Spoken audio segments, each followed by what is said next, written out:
Zdravo, Boštjan. Jou! Kak si? To ni bil oni MTV jou, to je bil oni bolečina. Jou! Bolečinski jou. Bolečinski jou! Utrujen sem danes sem pa res utrujen. Danes pa si res utrujen. Danes sem pa res utrujen. Bolj kot običajno.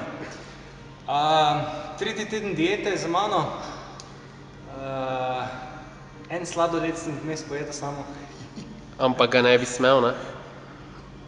Pustimo malenkosti. Fajn napredujeva, ampak zdaj delava pa čisto na drugačen način trenirava, ne.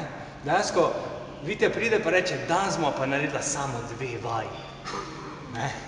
In potem sem jaz mrtev po pol ure, ker sta te 2 vaji toliko zahtevni, toliko na en poseben način se izvajajo, toliko intenzivni, da mišico izčrpaš do konca, pa še puls nabiješ, tako da vrhunsko, sem ful zadovoljen, fajn delava, še 3 tedne diete je. Bomo videli, Najmanj. Najmanj.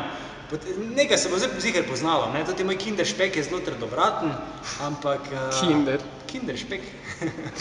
Čuj, kaj pa, kak se ti pa zdi, da gre zdaj, kaj dogaja z dieto? Mislim, učinki, no, vse...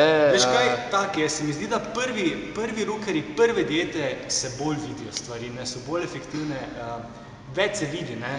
Dlje, ko greš, bolj trdovratno maščobo se mi zdi, da odstranjaš. Ja, to je pa normalno. In gre počasneje, ampak zato bom rekel, da moram priznati, ta dieta mi ni enostavna. Težka je, ampak hvala Bogu smo že se prejšnje malo utekli, tako da gre, zdržali bomo, bomo videli, kaj se bo. No, te moram pohvaliti, ne, ker si res priden. Merci beaucoup. Jo!